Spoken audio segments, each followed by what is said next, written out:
నమస్తే. ఇప్పుడు మీరు చూడబోతున్న వీడియో ఖచ్చితంగా మీకు ఉపయోగపడుతుంది, నచ్చుతుంది కూడా. మరి మీకు నచ్చిన విషయం నాకు తెలియాలి అంటే ఈ వీడియోని మీరు లైక్ చేయాలి, షేర్ చేయాలి, అలాగే మన ఛానల్‌ని సబ్స్క్రైబ్ చేయాలి. మీ సపోర్ట్‌ని నాకు అందిస్తారు కదూ! ఓకే. ఇప్పుడు వీడియోని స్టార్ట్ చేద్దాం. నమస్తే. Welcome to our channel. నేను పద్మిని. ప్రస్తుతంతో పాటు ప్రముఖ ఆధ్యాత్మికవేత్త, న్యూమరాలజిస్ట్, లక్ష్మీ నరసింహస్వామి ఉపాసకురాలు శ్రీమతి స్రవంతి గారు మనతో పాటు ఉన్నారు. మాట్లాడదాం. నమస్తే అక్క. నమస్తే పద్మిని. అక్క, ఈగో చాలా మంది అంటే ఈ ఈగో సమస్య అనేది ఈగో లేకుండా ఉంటారా అనిపిస్తుంది అసలు మనుషులు కదా. ఈగో బట్టిన అడ్డగాడిదలాగా ఖుషి సినిమాలో డైలాగ్. బట్ దెన్ ఈగోతో తలెత్తేటటువంటి సమస్యలు చాలా చాలా ఎక్కువగా ఉంటాయి. ఒక్కొక్కసారి రిలేషన్స్ బ్రేక్ అవుతూ ఉంటాయి. మన అభివృద్ధికి అది ఖచ్చితంగా చాలా చాలా అడ్డుకట్ట వేస్తుంది కదక్క. ఈగో ఎప్పుడైతే డామినేట్ చేస్తుందో, ఎక్కడ ఎంతవరకు అసలు ఈగోని ఉండొచ్చు? అహం ఉంటుంది కదా, అహం బ్రహ్మస్మి అనాలి అని అంటే అయ్యో బాబా ఎంత సాధన చేయాలి. అయితే ఎంతవరకు ఉండొచ్చు, ఎంతవరకు ఉండకూడదు? ఒకవేళ అలా ఈగోతో మనల్ని ఇబ్బంది పెడుతున్నారు అవతల వ్యక్తులు, మనం దాన్ని ఎలా హ్యాండిల్ చేయాలి? పద్మిని, పెళ్ళైన కొత్తలో నేను ఒక వాక్యం చదివాను ఒక దాంట్లో. ఏమనంటే, నీకంటూ ఒక వ్యక్తిత్వం ఉండకూడదు పెళ్ళైన తర్వాత. నిజంగా పెళ్ళైన తర్వాత నీకంటూ ఒక వ్యక్తిత్వం ఉండకూడదు. అది నాకెందుకో చాలా మైండ్లో ఉండిపోయింది పద్మిని. అంటే వ్యక్తిత్వం లేకుండా ఒక వ్యక్తి ఎలా బ్రతుకుతాడు, అసలు తన వ్యక్తిత్వాన్ని ఎలా పణంగా పెట్టి జీవిస్తాడు అనే ఆలోచనలో వస్తే నాకు అర్థమైంది ఏంటి అంటే, నేను అనే మాట ఎక్కడ కూడా ఉండకూడదు ఇంట్లో. నా వాళ్ళు అనుకోవాలి ముందు. మనము అనుకోవడానికి మనం అనేసుకుంటాం, తర్వాత నేను అన్నది మర్చిపోతే నా వాళ్ళు, నా పిల్లలు, నా భర్త, నా భార్య, నా పిల్లలు అనేది రావాలి ఖచ్చితంగా. ఇది రావాలి అని అంటే మనిషికి ఎప్పుడైతే పెళ్లి చేసుకుంటారో ఆ వ్యక్తిత్వం అనేది అంటే ఎలా ఉండాలి అని అంటే అందరిది కలిపి ఒక వైఫై లాగా ఉండాలి చుట్టూరా. అర్థమైందా? మనది అనుకున్నప్పుడు నేను సంపాదించట్లేదా, నేను ఉండట్లేదా, నేను చేయట్లేదా, మీకోసమే కదా నేను కూడా సంపాదిస్తున్నాను, నేను మీకంటే కూడా ముందే ఇంకో గంట ముందే లేస్తున్నాను కదా, నాకంటూ ఒక కోరికలు ఉండవా, ఇవన్నీ అని అంటే ఎక్కడికక్కడ మనకి ఏది అందుతుందో చూసుకొని అందని దాని గురించి వెయిట్ చేయాలి కొంచెం. ఓకే. రెండోది ఏంటంటే, మనకి సడన్గా ఒక్కొక్కసారి ఏమవుతుందంటే పిల్లలు పుట్టేస్తారు అనుకోకుండా. పిల్లలు పుట్టిన తర్వాత కూడా గొడవలు స్టార్ట్ అవుతాయి.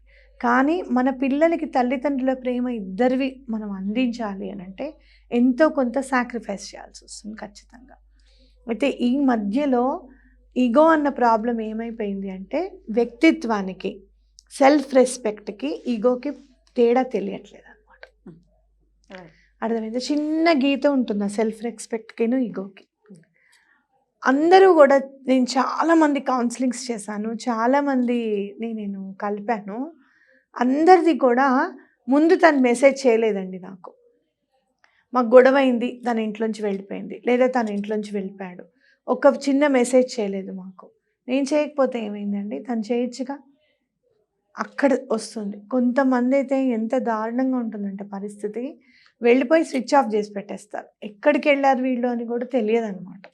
తెలియకుండా ఎంత జాగ్రత్తలు అంటే అసలు ఫ్రెండ్స్కి కానీ చుట్టాలకి కానీ, అతను ఏమన్నా వాళ్ళ పర్సన్ ఏమన్నా మిమ్మల్ని కాంటాక్ట్ చేసి మీకు ఏమైనా తెలుసా అని అడిగితే మాకేం తెలియదని చెప్పండి.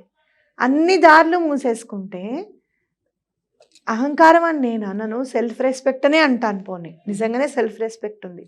అన్ని దారులు మూసేసుకుంటే ఇంకా మనిషి మీ దగ్గరికి వచ్చి సారీ చెప్పేది ఎప్పుడు ఎలా చెప్తారు? కరెక్ట్. కాబట్టి ఎక్కడైనా కూడా ఒక మెట్టు దిగితే తప్పేమీ లేదు, ఎక్కడానికి అవకాశం ఉంటుంది, ఖచ్చితంగా ఉంటుంది. ఎన్నోసార్లు నేను అనుకున్నా, అసలు ఎందుకు నేను మ్యారిటల్ లైఫ్కి ఎందుకు ఎంటర్ అయ్యాను, అసలు ఈ బాధ ఏంటి, ఇలా మనం ఎందుకు పడాలి, అసలు మనం ఎట్లా పెరిగాము, దీనికైనా మనం లేచి చదువుకుని పొద్దున్నే లేచి 4:30 కల్లా నేను బస్సు ఎక్కి కోచింగ్కి వెళ్ళి చదువుకొని ఇదంతా కూడా దీనికోసమా అని అనుకున్నప్పుడు ఒక్కటి మాత్రం వాస్తవంగా చెప్పగలుగుతాను, ఈ ఈగో అనేది మాత్రం ఖచ్చితంగా మనకి పెళ్ళి అయిన తర్వాతనే బాధ పెడుతూ ఉంటుంది. పెళ్ళికి ముందు మనం ఒక మాట అంటే మనము సర్దుకుపోతాం, మన అమ్మ నాన్నలన్నా సర్దుకుపోతాం. అలానే ఎవరైనా కూడా వదిలేస్తాం, మన వాళ్ళు కాబట్టి వదిలేస్తాం. పెళ్ళైన తర్వాత అక్కడ పరాయి వాళ్ళం అవుతాం, ఇక్కడ పరాయి వాళ్ళం అవుతాం. ఆడవాళ్ళకే కాదు చెప్పేది, మగవాళ్ళకి కూడా చెప్తున్నాను నేను. ఏమైనా అన్నాం అనుకోండి, నీ పెళ్ళాన్ని వెనకేసుకొస్తున్నావు అంట. లేదు ఆ అమ్మాయి కాకుండా అంటే నీకు మీ తల్లిదండ్రులే ముఖ్యం, నీకు అక్క చెల్లెళ్ళే ముఖ్యం, అలాంటప్పుడు నన్ను ఎందుకు చేసుకున్నావు అని అంట. కాబట్టి ఎక్కడైతే సమతుల్యత అనేది మనము పాటించగలుగుతామో, సమతుల్యత అంటే ఇద్దరికి కూడా ఈక్వల్ ఇంపార్టెన్స్ ఇవ్వగలుగుతామో, అక్కడ ఈగో అనేది ఉండదు. ఖచ్చితంగా నిన్ను అలా చూస్తున్నాడు, నేను అలా చేస్తున్నాడు, నీకు అసలు సరైన ఇంపార్టెన్స్ ఇవ్వట్లేదు అంటే, నేను మొన్న ఒక రోజు నేను మాట్లాడినప్పుడు అమ్మాయి మాట్లాడడం లేదు, కానీ అమ్మాయి కదా అబ్బాయి గురించి మాట్లాడుతున్నాడు. అబ్బాయి మాట్లాడట్లేదు కానీ అబ్బాయి వాళ్ళ ఫ్రెండ్ మాట్లాడుతున్నాడు. ఇలా చేస్తారండి, అలా చేస్తారండి అంటే నీకెందుకు, మధ్యలో మాట్లాడు, నీకెందుకు, నీకేం అవసరము, ఆ అమ్మాయి ఎట్లా ఉంటుంది, ఆ అమ్మాయి వాళ్ళ అమ్మ నాన్న మాట వింటుందా, ఎవరి మాట వింటుంది అనేది అతను డిసైడ్ చేసుకుంటాడు. ఇష్టం ఉంటే అతను చెప్పుకుంటాడు. నువ్వు ఎక్కువగా మీ పేరెంట్స్ని ఇన్వాల్వ్ చేస్తా అంటే చుట్టుపక్కల వాళ్ళవి కూడా చాలా మీద పడుతుంది అని మనం ఖచ్చితంగా చెప్పుకోవచ్చు. లేదు మాకు కాదు, ఇట్లా ఇట్లా మీరు ఇప్పుడు చెప్పినట్టుగానే వేరే వాళ్ళ ఈగోతో మేము సఫర్ అవుతున్నాం, దీన్ని ఎలాగా మేము హ్యాండిల్ చేయాలి అనుకుంటే చిన్న విషయం చెప్తాను. ఒకసారి సాఫ్ట్వేర్ వాళ్ళు వచ్చారు నా దగ్గరికి. నేను చాలా వర్క్ చేస్తానండి.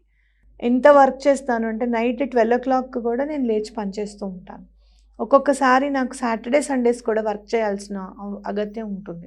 ఇక అగత్యం అని అంటారు దాన్ని, మరి ఏం చేస్తారు ఉంటుంది, చేస్తాను. అయినా మా బాస్ ఒక మాట అంటాడు, నువ్వు సరైన టైంకి రెస్పాన్స్ ఇవ్వవు. అదేమిటండి అలా ఎందుకు అంటారంటే, అట్లా కాదు ఆయన అంటే నేను కొంచెం వర్క్ చేశాను కాబట్టి హెచ్ఆర్గా నాకు తెలుసు. మెయిల్స్ పంపిస్తారా మీకేమన్నా? పంపిస్తారు. మెయిల్సా అండి? పొద్దున్న నేను మార్నింగ్ నుంచి ఒకవేళ చూడలేదు అనుకోండి మేడం, ఒక 1000 మెయిల్స్ ఉంటాయండి నా ఇన్బాక్స్లో. మెయిల్స్ వస్తూనే ఉంటాయి. మీ మేనేజర్ చేస్తారా మీకు? చేస్తారండి. మరి నువ్వేం చేస్తావు? నేను చదివి వర్క్ చేసేస్తాను. మరి చదివిన దానికి నువ్వేమైనా రిప్లై ఇస్తావు?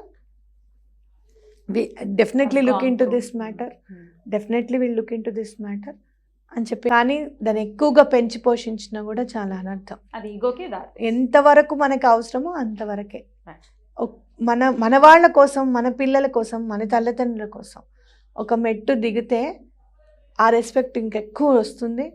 అది ఎవరైనా గుర్తించకపోని నీ మనసు గుర్తించి నువ్వు ఈ సాక్రిఫైస్ చేసావు నీ పిల్లల కోసం, యు ఆర్ గ్రేట్ అన్నప్పుడు అది చాలు, అంతవరకు ఉన్నా చాలు.